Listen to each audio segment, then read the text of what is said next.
மலைகள் விலகினாலும் பர்வதங்கள் நிலை பெயர்ந்தாலும் கிருபை விலகாது, சமாதானம் நிலை பெயராது. மலைகள் விலகினாலும் கிருபை விலகாதையா, கிருபை விலகாதையா. இசையாவும் கிருபை விலகாதையா, கிருபை விலகாதையா. மகிமைப்படுவதாக. ஆண்டவரும் அருமை இரட்சகருமாகிய இயேசுவின் நாமத்திற்கு மகிமை உண்டாகட்டும். இந்த நாளில கூட தேவன் நம்மோடு கூட பேசும்படி கேட்போமா? பரிசுத்த ஆவியானவரே எங்களோடு பேசுங்கப்பா, இயேசுவின் நாமத்தின் பிதாவே. நாம் எடுத்து வாசிப்போம். 1 தெசலோனிக்கேயர் 4ஆம் அதிகாரம், அதுல ஸ்தோத்திரம் 4ஆம் வசனத்தை வாசிப்போம். 1 தெசலோனிக்கேயர் 4ஆம் அதிகாரம் 4ஆம் வசனம். தேவனை அறியாத அஞ்ஞானிகளைப் போல இச்சைக்கு இடம் கொடாமல், 5ஆம் வசனம் சொல்வது, உங்களில் அவனவன் தன் தன் சரீர மண்பாண்டத்தை பரிசுத்தமாயும் கனமாயும் ஆண்டு கொள்ளும்படி அறிந்து. ஸ்தோத்திரம். அஞ்ஞானிகளைப் போல இருக்க வேண்டாம் என்று, இச்சைக்கு இடம் கொடுக்காமல் இருக்க வேண்டும் என்று இந்த இடத்துல பரிசுத்த ஆவியானவர் திருமணம் பெற்றுகிறதை நாம் பார்க்க முடியாது. அது மாத்திரமல்ல, 3ஆம் அதிகாரம் எழுதப்படும், நீங்கள் பரிசுத்தம் உள்ளவர்களாக வேண்டும் என்பதே தேவனுடைய சித்தமாக இருக்கிறது. அந்தபடி நீங்கள் வேசி மார்க்கத்துக்கு விலகி இருந்து. ஸ்தோத்திரம். இச்சைக்கு இன்றைக்கு எந்த மனுஷனையும் இன்னைக்கு இச்சை விடுறது இல்லை. ஸ்தோத்திரம். இச்சை ஒரு பயங்கரமான கொடூரமான கொல்லி பிசாசு. ஸ்தோத்திரம். அதை பார்த்துட்டு மறுபடியும் திரும்பி பார்த்தீங்கன்னா முடிஞ்சு சொல்லி முடிஞ்சு. ஆமா, ஸ்தோத்திரம். பார்த்துட்டே நம்ம வண்டியில போறோம், பைக்ல போறோம். ஆமா, ஒரு சிவா போஸ்ட பார்த்துட்டு திரும்பி பார்க்காம திரும்பி அதை பார்த்தீங்கன்னா இச்சைக்கு மறுபடியும் என்ன பண்றீங்க? இடம் கொடுக்குறீங்கன்னு அர்த்தம். ஸ்தோத்திரம். இச்சையானது என்ன பண்ணுமா? அது கற்பந்தரிக்கும். யாக்கோபில் எழுதப்பட்டிருக்கிறது. அது கற்பந்தரித்து அது பாவத்தை பிறக்குமா? கர்த்தருக்கு ஸ்தோத்திரம். அந்த இச்சை வரும் பொழுதே ஆண்டவர் சமூகத்துல கடிந்து கொண்டு, ஆண்டவரே சிந்தையில வரக்கூடாதுப்பா, எசப்பா எனக்கு போராட்டமா இருக்குது ஆண்டவர், என்னால ஜெபிக்க முடியல, எனக்கு வாழ்க்கையில நிறைய பெரிய போராட்டமா இருக்கு, எசப்பா நான் என்ன பண்ணு சொல்லி கூட அப்படி கடக்கிறதுக்கு ஆண்டவருடைய வார்த்தை இப்படியா சொல்றது. அதுக்கு விலகி கொடுங்க. அதோட என்ன பண்ண, எதிர்த்து போராடணும். இச்சையோடு கூட சிம்சனோட இச்சையோடு கூட என்ன பண்ணான்? அவர் விளையாட்டுத்தனமா என்ன பண்றான்? அந்த தெளிதான் மடியில போய் அவன் தேவன் அபிஷேகம் பண்ணப்பட்டவன், தேவனுக்கென்று வாழ்ந்தவன், சோதர் நசீனாக்கப்பட்டவன். அப்படிப்பட்ட ஒரு வல்லமை மறந்த ஒரு பராக்கிரமசாலியாக அந்த சிம்சோனை தேவன் ஏற்படுத்தினான். ஆனா பாத்தீங்கன்னா அவன் இச்சையோடு கூட என்ன பண்ணான்? விளையாட ஆரம்பிச்சிட்டான். இங்க எழுதப்பட்டிருக்கிறது, ஸ்தோத்திரம், தேவனை அறியாத அஞ்ஞானிகளைப் போல இச்சைக்கு இடம் கொடாமல், மேல சொல்லப்படும், நீங்கள் பரிசுத்தமுள்ள வேண்டும் தேவனுடைய சித்தமா இருக்கு, அந்தபடியே நீங்கள் விலகி ஓடுங்கள். இப்ப விலகி நம்ம என்ன பண்ணோம்?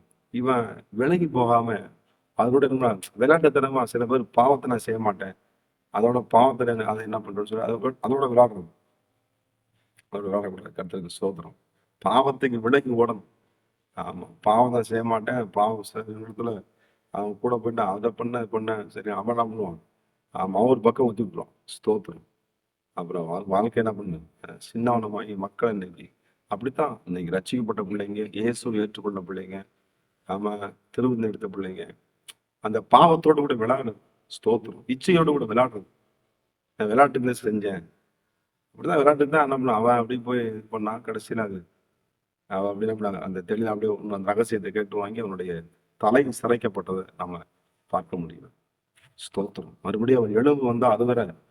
ஆனா அந்த இச்சைக்கு இடங்குக்காம நீங்கள் நானும் இந்த பூமியிலே பரிசுத்தமாக வேண்டும் என்று தேவனுடைய சித்தமாக இருக்கிறது. பரிசுத்தமாகிறவன் இன்னும் பரிசுத்தமாகட்டும், நீதி செய்கிறவன் இன்னும் நீதி செய்யட்டும் என்று வேதம் சொல்றது. அதனால அசுத்தத்துக்கு இடம் கொடுக்காம, அசுத்தத்தோடு விளையாடாம, அந்த விலகி ஓடி பரிசுத்தமுள்ள தேவனை நாம் தரிசிக்கிறோம். அந்த தேவநாயகத்திற்கு முன்பாக நாம் பரிசுத்தத்தோடு நம்ம அவர் என்ன பண்ணும்? பரிசுத்தம் இல்லாம ஒருவனும் தரிசிக்க முடியாதான். ஆண்டவர் பைபிள்ல தெளிவாக இருக்கு. பரிசுத்தவன ஒருவனும் தேவனை தரிசிக்க முடியாது. தேவன் எப்படி இருக்கிறான்? நம்முடைய தேவன் பரிசுத்தர் என்று ஓயாமல் துதித்து கொண்டிருக்கிற அந்த சர்வவல்லமையுள்ள தேவன் நம்ம வாழ்க்கையை ஒப்பு கொடுத்தோம்னா, ஆண்டவரே என்னை பரிசுத்தப்படுத்துங்கப்பா என்று சொல்லும் பொழுது நம்முடைய வாழ்க்கையை பரிசுத்தப்படுத்தி பாவத்திலிருந்து, சாபத்திலிருந்து, அக்கிரமத்திலிருந்து விடுதலை கொடுக்க வல்லமையுள்ள தேவனாக இருக்கிறான். ஸோ அது அண்ணாங்கியம் போல நம்ம என்ன இருக்கக்கூடாது. தேவனுக்கென்று ஆமே சோத்திரம். வாழுகிற தேவ பிள்ளைகள், தேவன் உங்களை தெரிந்து கொண்டிருக்கிறார். ஒரு முகாந்திரம் உண்டு. ஆண்டவருடைய வார்த்தை உங்கள் வாழ்க்கையில் இருக்கும் பொழுது உங்கள் குடும்பங்கள் பரிசுத்தமாக்கப்படும். உங்களுக்கு அதை பரிசுத்தமாக்குவார். அதுக்கப்புறம் என்ன பண்றான் அந்த சிம்சோன், உங்களுக்கு அரணே சொல்லியிருக்கேன். மறுபடியும் என்ன பண்றான், ஆண்டவர் சமூகத்தில் அவன் கெஞ்சுறதை நாம் பார்க்க முடிகிறது, மன்றாடுவதை பார்க்க முடிகிறது.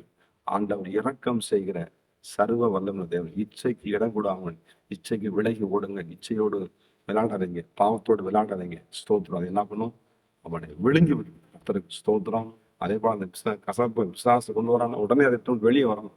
நம்ம அந்த பாவத்திலே இருந்துகிட்டு இருந்தோம்னு வச்சுங்க, நம்மள அப்படியே என்ன பண்ணும், அது இன்னும் கொஞ்சம் பாவம் செஞ்சு தேவன் மேல பயம் இல்லாம ஆயிடும்.